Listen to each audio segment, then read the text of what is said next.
queria tentar imitar o dom do Senhor Jesus Cristo, mas ele não vai conseguir, pois porque aqui em nome de Jesus, segundo a palavra de Deus, esse mito, essa falsa doutrina, essa sofisma está sendo derrubada. Vamos continuar aqui, olha, vamos lá. Versículo 8. Ele fala assim, olha, e como os ouvimos falar, cada um em nossa própria língua materna. Então, só ratificando, eram pessoas que, no caso, estavam ouvindo aquela voz, correram para ver. Digamos que eu fosse ali, no caso, repetindo, um brasileiro, eu ouvi o judeu falar, no caso, na minha língua. Digamos que eu sou um chinês, eu estava ouvindo um judeu falar na minha língua as grandezas de Deus. Imagina que coisa linda. Imagina que manifestação do poder de Deus. Claro, somente no caso Deus que poderia fazer isso, visto que a língua é dele e ele faz e usa como ele quiser. Aliás, ele falou isso no caso para Moisés. Ele falou, quem foi que fez a língua, a boca do homem? Acaso não fui eu? Então Deus pegou e repartiu essas línguas sobre o povo judeu para que o povo judeu pudesse pregar as grandezas de Jesus e eles ouviam na sua própria língua materna as grandezas de Deus. Aí olha quantas nações, quantos lugares existiam aqui, olha. Versículo 9. Partos, medos e elamitas, e os naturais da Mesopotâmia, Judéia, Capadócia, Ponto e Ásia. Versículo 10.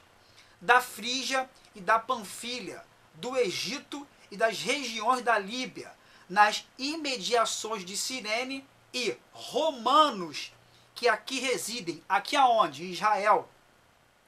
Tanto judeus como prosélitos, cretenses e arábios, como os ouvimos falar em nossa própria língua as grandezas de Deus. Então estavam perguntando, como é que pode, no caso, um monte de pessoas de outros países, de outros lugares, ouvirem os judeus falarem numa outra língua, num outro idioma, e eles compreendiam o que esses judeus falavam. Olha que coisa linda. Eles ouviam, no caso, os judeus falando, claro, que os judeus piedosos, só os judeus que criam no Messias, só os judeus que realmente, no caso, não ficaram felizes com a crucificação, no caso de um homem inocente no madeiro. Os judeus que aguardavam realmente o Messias. Esses eram os piedosos. Esses eram os tementes a Deus. Esses aqui receberam o dom do Espírito Santo, pois porque creram na profecia de Joel, que logo abaixo aqui nós vamos ler, e tu vai ver claramente, no caso, que eles receberam essa manifestação, esse dom de línguas, para poder falar as grandezas de Deus. Aí ele fala aqui no versículo 12, todos, atônitos e perplexos, interpelavam uns aos outros. O que quer dizer isto? O que quer dizer isto? Como é que pode nós ouvirmos esses homens falar na nossa própria língua materna? Imagina, tinha romano aqui, como lemos aqui agora. Imagina você ouvindo, no caso, o romano fala latim, o judeu fala o hebraico ou o aramaico. Imagina, no caso, você, no caso, ver um judeu falando latim. Não é lindo isso? E você entendendo tudo que aquele judeu está falando em latim para você. E o judeu não estudava, não sabia o latim. Foi exatamente isso que aconteceu. Uma coisa curiosa, eu queria falar com os irmãos, é o seguinte. Como Deus, lá em Marcos 16, versículo 15 e diante, vamos ler isso aqui. Marcos 16. Muitos falam que esse texto é um texto, no caso, que não existe nos originais.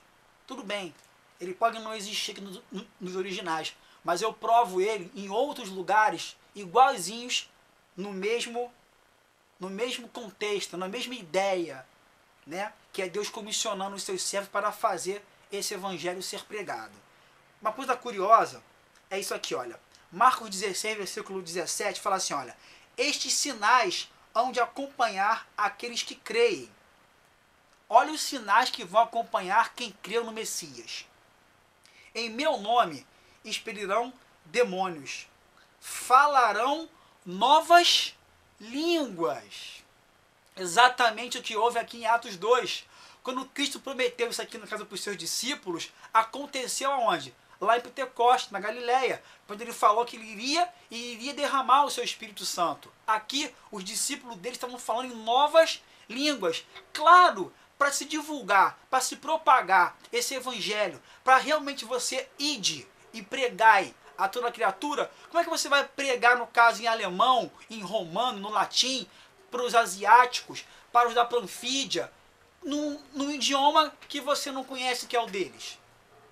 Você vai ter que ser o quê? Usado pelo dom de línguas, que era você pregar num outro idioma sem ter estudado. Foi exatamente isso que aconteceu aqui em Atos 2.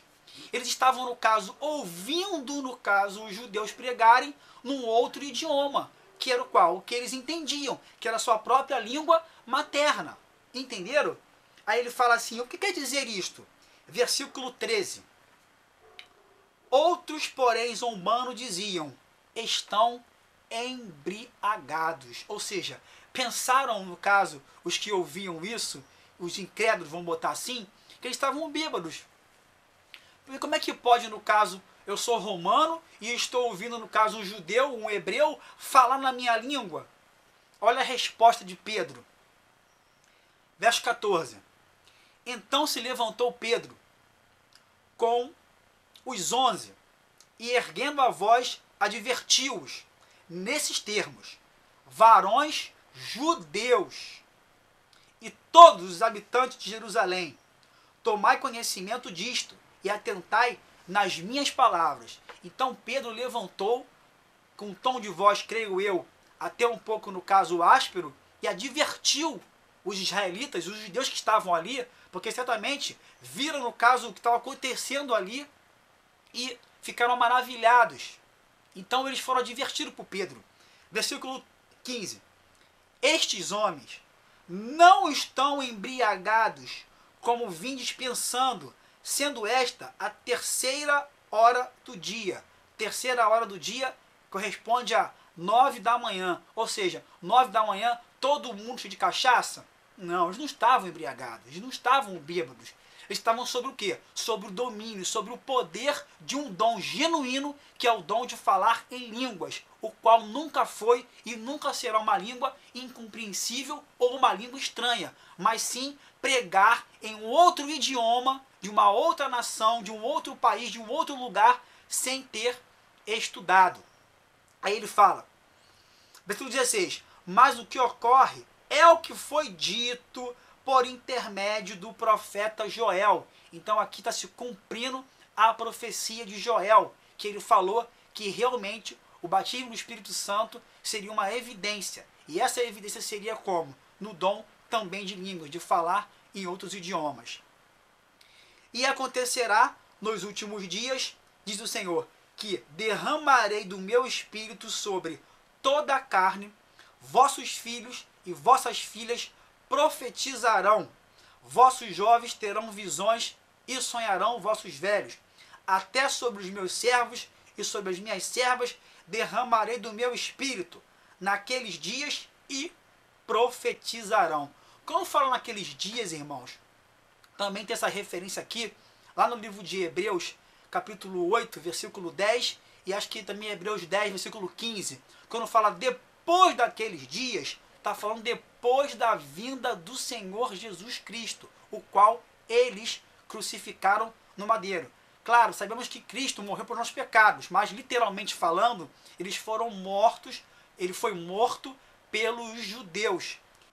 Verso 19, aí ele fala, mostrarei prodígios em cima do céu e sinais embaixo na terra, sangue, fogo e vapor de fumo. O sol se converterá em trevas e a lua em sangue, antes que venha o grande e glorioso dia do Senhor. Claro que isso aqui já passou da profecia da descida do Espírito Santo. Você está falando de uma outra profecia que é sobre o quê? A segunda volta do Senhor Jesus Cristo à terra. Aí ele fala aqui nos versos 21. E acontecerá que todo aquele que invocar o nome do Senhor será salvo. Versos 22. Varões israelitas, ou seja, mais uma vez destinado ao povo judeu, ao povo hebreu. Atendei a estas palavras. Jesus, o Nazareno, varão